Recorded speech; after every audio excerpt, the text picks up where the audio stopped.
안녕하세요. 공부하는 의사 손정식입니다. 오늘은 고혈압의 합병증 선별검사, 언제 어떤 검사를 할 것인가에 대해 말씀드리겠습니다. 이 내용이 원장님들께서 고혈압 환자를 보시는데 작게나마 도움이 되면 좋겠습니다.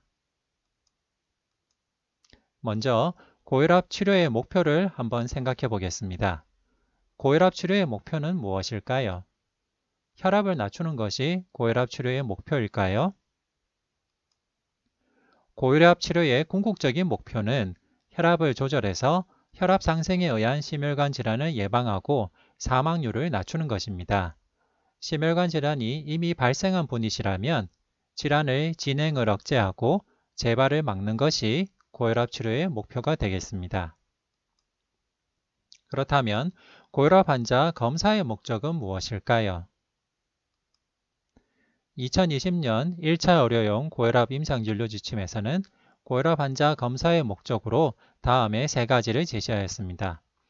첫 번째로는 고혈압 이외에 또 다른 심혈관 위험 인자를 확인하고, 두 번째로 무증상 장기 손상이 있는지 확인하는 것, 세 번째로 이차성 고혈압의 가능성을 확인하는 것, 이 세 가지를 제시하였습니다. 그런데 원장님들께서 추가로 하나 고려하실 내용이 있습니다. 바로 고혈압 적정성 평가 기준인데요. 과거의 고혈압 적정성 평가 기준에는 동일 성분군 중복 처방률이나 이뇨제 병용 처방률, 권장되지 않는 병용요법 처방률 등의 항목이 있었는데 이것이 제외되고 새롭게 고혈압 환자의 기본 검사가 적정성 평가 기준 항목으로 들어가게 되었습니다. 그런데 과거 기준을 보면 고혈압 환자의 기본 검사를 의원에서 시행하는 비율을 봤을 때 과거에는 혈액검사 시행률이 58%, 요 일반 검사 시행률이 29%, 심전도 검사 시행률이 22%밖에 보고되지 않았기 때문에 원장님들께서 이 적정성 평가 기준을 숙지하시면 도움이 될 것 같습니다. 즉, 혈액검사 실시 비율, 요 일반 검사 실시 비율, 심전도 검사 실시 비율이 처방 일수율과 처방 지속권 비율과 함께 평가 지표로 올라가게 되었고요. 이 검사들을 적어도 진단 시점 및 매 1년마다 시행해야 됩니다. 항목으로는 다음을 제시하였습니다. 혈액검사로는 당겸산화 헤모글로빈, 총 콜레스테롤, 혈청 포타슘, 크레아티닌, 요산 등을 요 일반 검사로는 요 일반 검사 4종, 7종, 10종 등을 심전도 검사로는 심전도 검사 수가 코드 26541 등을 제시하였는데요. 이 중에서 한 항목 이상을 실시하되 적어도 진단 시점 및 매 1년마다 시행하는 것을 모니터링 하고 있습니다. 따라서 고혈압 환자의 검사의 목적에는 기존의 임상진료 지침에 있었던 심혈관 위험 인자를 파악하고 무증상 장기 손상의 유무를 확인하고 2차성 고혈압의 가능성을 확인하는 것에 추가로 고혈압 적성성 평가 기준이기 때문에 원장님께서 환자를 진료를 보시고 의원을 운영하시는 데도 도움이 되실 것 같고, 그와 함께 고혈압 약제의 선택에 참고하는데 검사 항목이 중요하고 약물 부작용 모니터링을 위해서도 검사가 중요합니다. 그럼 증례를 보겠습니다. 48세 여자 환자분이시고 이분은 암로디핀 5mg, 발살탄 80mg, 하이드로클로로다이자이드 12.5mg을 아침에 한번 복용하셨으나 혈압 조절이 되지 않아서 내원하셨습니다. 이분은 과거력에 특이사항은 없었고 별다른 증상도 없으셨고 2주 전 받은 건강검진에서 혈압이 높았고 미세알분뇨가 있었고 계산된 사구체 여과율이 65 정도였고 좌심실 비대가 있었습니다. 내원에서 측정한 혈압도 175에 95로 여전히 높은 편이셨고 BMI 25.3 정도로 약간 비만하신 편이셨습니다. 이분에게 필요한 기본 검사로는 다음 같은 혈액검사, 소변검사, 심전도, 흉부 X선이 있는데요. 혈액검사, 소변검사 심전도가 적정성 평가 기준입니다. 이것을 적어도 매 1년마다 재검하고 처음 진단됐을 때도 확인하시는 것이 필요합니다. 그렇다면 고혈압 이외의 심혈관 질환의 위험 요인이 무엇이 있는지 보겠습니다. 먼저 연령, 조기 심혈관 질환의 가족력, 흡연 등이 있는데요. 이것은 환자의 기본적인 정보와 문진을 통해서 확인을 해야 되겠고, 비만도는 키와 몸무게를 측정하고 허리둘레를 봐서 확인하게 되겠고, 혈액검사가 필요한 것은 지질 수치와 혈당 수치인데, 지질 검사로는 총 콜레스테롤, LDL 콜레스테롤, HDL 콜레스테롤, 중성지방을 측정하고, 혈당으로는 공복 혈당이나 당화 혈색소 또는 경구 당부와 2시간 혈당 등을 측정할 수가 있습니다. 표적 장기 손상으로는 첫 번째로 심장을 평가하는데, 심장을 평가하는 방법으로는 12유도 심전도가 기본적으로 공고됩니다. 따라서 모든 고혈압 환자는 12유도 심전도 시행을 공고하고 있고, 이것은 적정성 평가 기준에 들어가 있습니다. 그리고 심장 초음파 검사도 필요한 경우가 있는데요. 고혈압 환자에서 심전도 이상이나 자심실 기능 이상이 의심될 때 공고하였고, 자심실 비대가 있는 경우도 고려할 수가 있습니다. 12유도 심전도에서 주목할 만한 소견으로는 자심실 비대가 있는데요. 자심실 비대는 심혈관 질환의 독립적인 위험 인자로서 매우 중요합니다. 그와 함께 심실부와 긴장, 허혈, 전도장애, 자심방 확장 등을 확인할 수가 있겠고요. 부정맥 혹은 허혈성 증상이 의심될 때는 24시간 심전도도 고려할 수가 있겠습니다. 12유도 심전도에서 발견되는 부정맥 중에 심방세동은 노인에게 상당히 빈번하게 발생되는데요. 이것은 뇌졸중 등의 심혈관 합병증과 밀접하게 관련되어 있기 때문에 잘 진단하고 치료할 필요가 있겠습니다. 그렇다면 자심실 비대를 보겠습니다. 자심실 비대는 V1 리드에서 S웨이브와 V5 리드에서 R웨이브를 확인했을 때 S웨이브가 길고 R웨이브가 길다면 자심실 비대를 고려할 수가 있겠고, 자심실 비대가 심하신 분들은 LBL 림 리드에서 LB 스트레인 패턴을 보이게 됩니다. 여기서 보듯이 LBL 리드에서 LB 스트레인 타입을 보이고, V1 리드와 V6 리드를 보면은 S웨이브와 R웨이브의 길이가 상당히 길어져 있는 것을 확인할 수가 있습니다. 사실 이 정도 심전도는 원장님들이 진료 보실 때 흔히 볼 수 있는 심전도일 텐데요. ABL 리드에서 스트레인은 없지만은 V1 리드와 V5 리드를 보면은 이 정도만 돼도 자심실 비대의 기준을 만족한다는 것을 알 수가 있습니다. 그와 함께 봐야 될 것은 자심방 확장 소견인데요.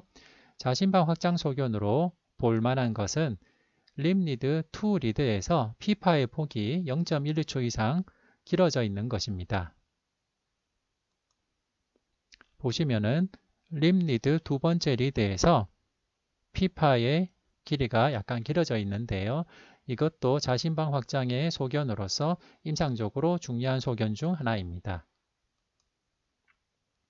사실 뇌졸중 같은 심혈관 질환과 제일 밀접하게 관련되어 있는 것은 심방세동입니다. 정상 심박동과 심방세동을 비교해보면 매우 빠르고 불규칙한 피파와 불규칙적인 QRS균의 발생을 볼 수가 있는데요. 이것이 전형적인 심방세동 환자의 심전도 소견입니다.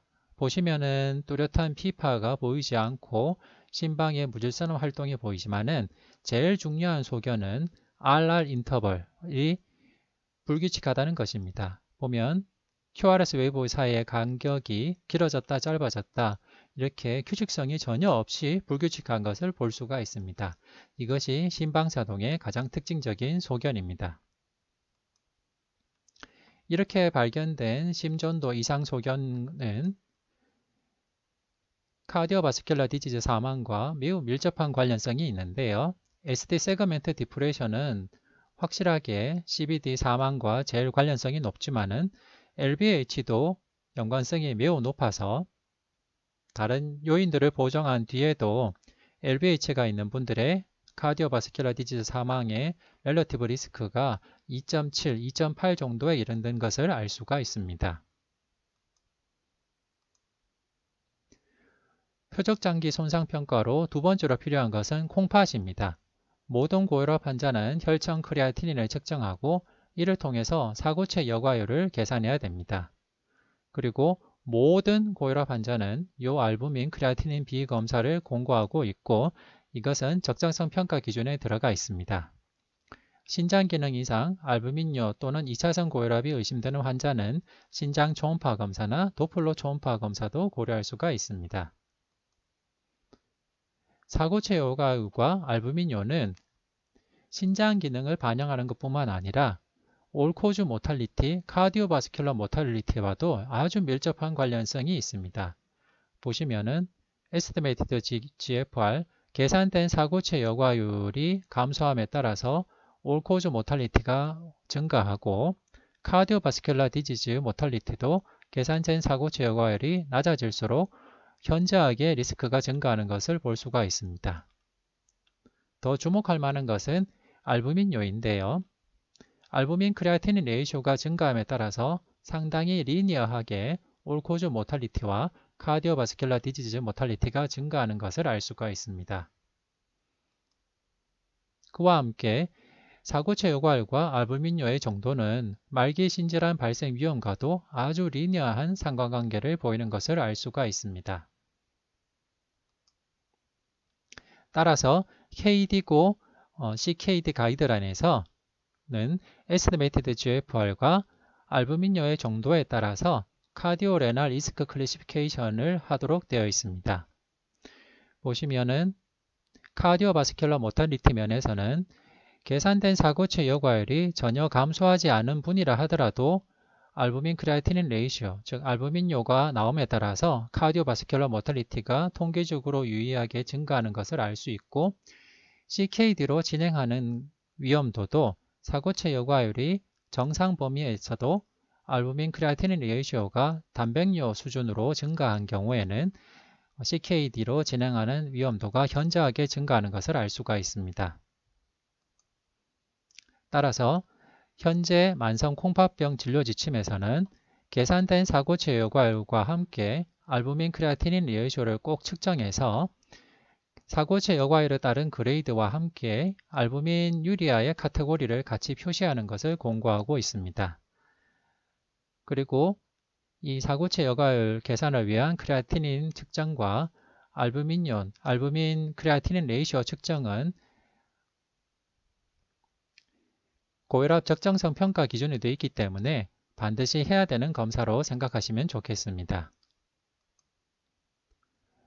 사고체 여과율을 계산할 때 다음의 내용을 고려를 하시는 게 좋습니다.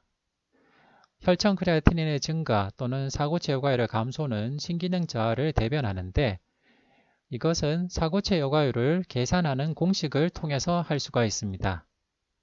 기존에 MDRD 계산 공식이나 CG 공식 등이 있었는데 현재로서는 CKD EPI 공식이 제일 널리 사용되고 있고 이것이 노인이나 만성 콩팥병 환자에서 사고체 여과율의 감소를 제일 잘 반영하는 것으로 알려져 있습니다. 다만 사고체 여과율을 계산할 때 CKD EPI 공식을 쓸 때 반드시 고려할 것은 신장 기능 이외의 인자에 이것이 영향을 받는다는 것이고 특히 근육량이 여기에 영향을 많이 줍니다. 그럴 수밖에 없는 이유는 크레아티닌을 측정하는데 이것은 근육의 크레아틴으로부터 생성되는 물질이기 때문이고 따라서 노인이거나 근육이 적거나 하는 경우에는 사고체 여과율의 추정에 상당한 오차가 생기게 됩니다. 따라서 사고체 여과율을 계산할 때는 이분의 근육량이나 아니면 측정 중 운동 여부 그리고 비만이나 지방의 양 등을 꼭 같이 고려해야 되겠고, 그와 함께 크레아티닌의 정확한 측정에 방해가 될 수도 있는 시메티딘이나 트리메토프림, 살리실레이트 등의 약제 등을 드시는지도 고려할 필요가 있겠습니다. 혈청 크레아티닌이 1.2로 동일한 이 세 분의 예를 보겠습니다. 이 세 분은 시룸 크레아티닌은 1.2로 동일합니다. 그런데 계산된 사고체 요과율은 매우 다른 것을 알 수가 있습니다. 22세 젊은 흑인 청년의 경우에는 시룸 크레아티닌이 1.2라 하더라도 MDRD로 계산된 사고체 요과율은 정상임을 알 수가 있는데 58세 백인 남성의 경우에는 계산된 사고체 요과율이 66 정도로 약간 감소한 것을 보이고 있겠고, 똑같이 크레아티닌이 1.2라 하더라도 80세 백인 여성의 경우에는 계산된 사고체 요과율이 46으로 CKD 상태임을 알 수가 있습니다.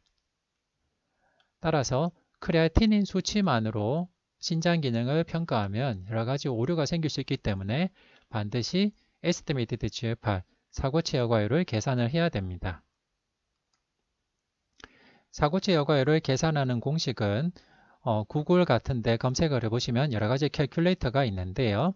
지금 보여드리는 내셔널 키드니 파운데이션에서 제시하는 CKD EPI 공식이 제일 사용하기 쉽고 좋습니다. 그와 함께 고려할 것은 시스타틴 C입니다. 앞서 말씀드렸듯이 크레아티닌은 근육량, 성별, 인종, 시기 등의 영향을 받게 되는데 시스타틴 C는 생체 내의 모든 유액세포에서 생성되고 분자량이 작아서 사고체에서 여과되면서 근육량이나 성별, 인종, 시기 등의 영향을 받지 않는 물질로서 크레아티닌을 측정하는데 오류가 있을 것으로 생각된다면 시스타틴 C를 측정해서 좀 더 정확도를 높일 수 있겠습니다. 특히 임상적으로 근육량이 많은 젊은 환자가 크레아티닌이 높게 측정되거나 근육량이 적고 노쇠한 노인 환자에서 콩팥 기능이 측정하는데 오류가 생기거나 강경변, 심한 비만, 노인, 영양실조, 근감소증, 노쇠나 쇠약 등이 있는 분들한테서 신장 기능을 좀 더 정확하게 예측할 때 시스타틴 C를 사용하면 도움이 됩니다. 다만 시스타틴 C도 여러 가지 다른 요인들을 고려할 것이 있고 오류가 생길 수가 있는데요. 특히 스테로이드 제제를 복용하시거나 갑상선 기능 항진증이 있거나 CRP 송시 상층이나 악성 종양 같이 빠른 세포 교체 상태가 예상되는 상황에서 영향을 받을 수 있기 때문에 항상 사고체 여과율을 추정할 때는 다른 요인들이 영향을 줄 수 있다는 것을 고려하면 좋겠습니다. 다음으로 볼 것은 알부민뇨와 단백뇨의 여부입니다. 소변에서 알부민 혹은 단백질 배설이 증가한다는 것은 사고체 여과 장벽의 손상을 의미하고 이것은 베슬에 엔도셀리알 셀 인저리가 있다는 것을 의미합니다. 따라서 알부민뇨와 단백뇨가 나오는 것은 신장 기능이 떨어지는 것을 반영하는 것뿐만 아니라 베슬의 엔도셀리알 셀의 인저리가 오고 카디오바스큘라 디지즈 발생 위험이 증가한다는 것을 보여주는 아주 좋은 마커입니다. 미세알부민뇨의 검사 방법은 요크레아티닌 검사와 함께 시행하고 1회 여우 검사를 권고하는데 가능하면 아침 첫 소변이 좋지만은 임의의 시간에 수집한 소변으로도 대체가 가능합니다. 다만 고려할 것은 1회 요검체를 이용한 검사에서는 자세나 운동, 식이, 약물 등 여러 요인에 따른 일종 변화가 있음을 감안할 필요가 있습니다.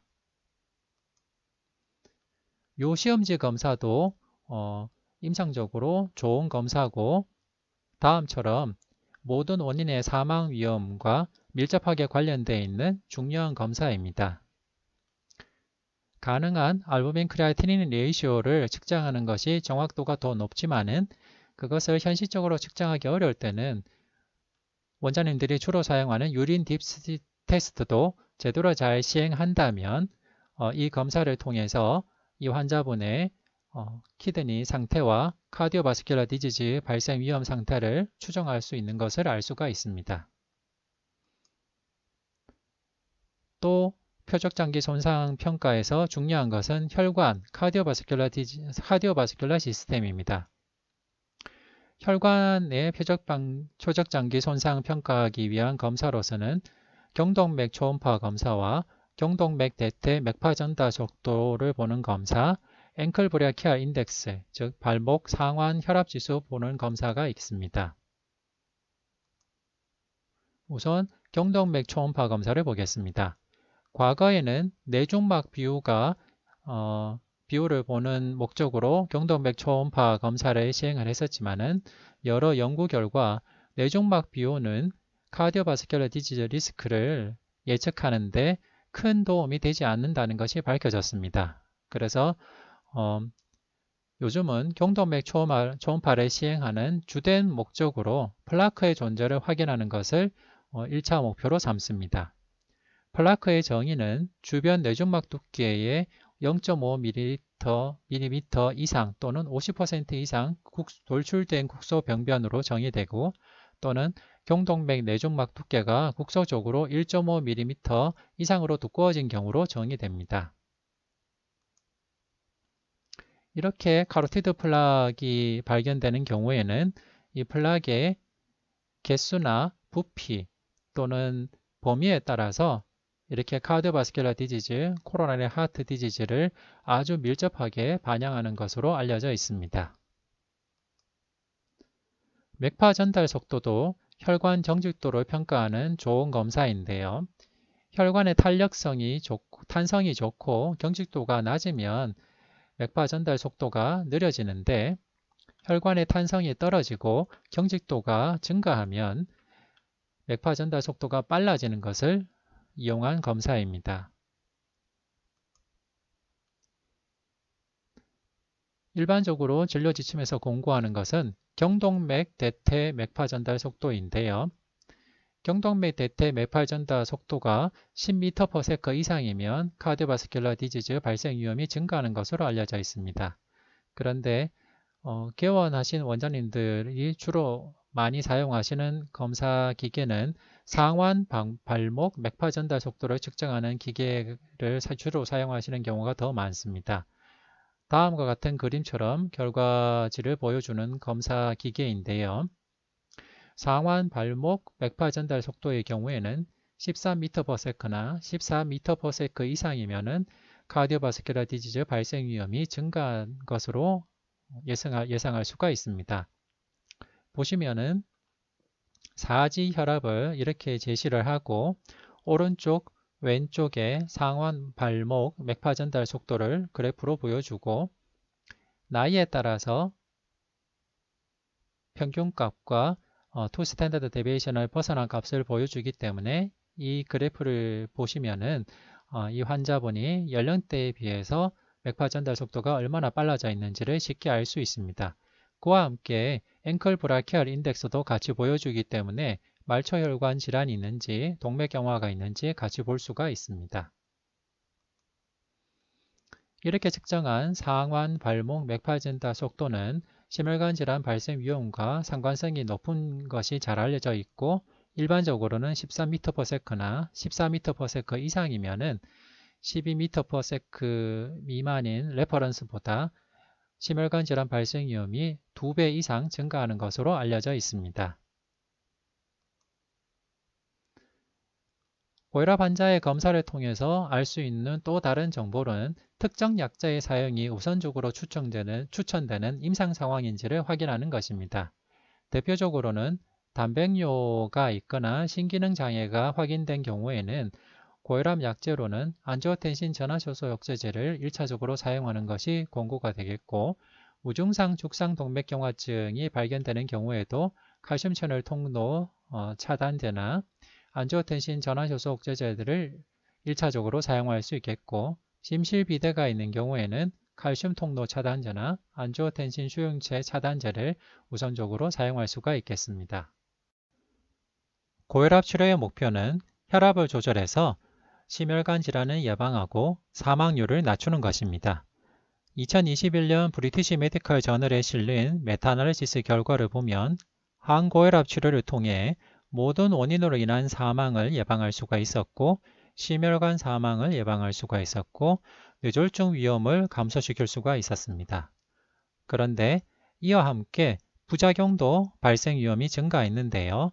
급성 신장 손상 위험이 증가하였고 고칼륨 혈증이 증가하였고 저혈압이 증가하였고 실신 위험이 증가하였습니다. 따라서 혈압약을 사용할 때는 항고혈압 치료 부작용을 모니터링할 필요가 있습니다. 약제별로 혈압약 부작용 관리를 보면 이뇨제의 경우 하이포나트리미아, 즉 소듐이나 나트륨이 감소하는지를 확인해야 되겠고 칼륨이나 포타슘이 감소하는 하이포칼레미아도 모니터링이 필요합니다. AC 이니비터나 ARB의 경우에는 신기능 장애를 확인하기 위해서 크레아티닌을 측정하고 사고체 여과율을 계산할 필요가 있겠고 칼륨, 포타슘이 증가하는 하이퍼칼레미아 모니터링이 필요합니다. 결론을 말씀드리겠습니다. 고혈압 치료의 목표는 혈압 상승에 의한 심혈관 질환을 예방하고 사망률을 낮추는 것입니다. 그와 함께 고혈압 환자의 검사의 목적은 심혈관 위험 인자를 확인하고 무증상 장기 손상의 유무를 확인하고 2차성 고혈압의 가능성을 보고 고혈압 적정상 평가 기준으로 만족을 반드시 해야 되겠고 약제 선택에 참고하고 약물 부작용 모니터링을 위해서 필요한 것인데 세부적으로 보면 고혈압 이외에 또 다른 심혈관 위험 인자 확인을 위해서는 공복 혈당을 측정하고 지질 검사를 할 필요가 있습니다.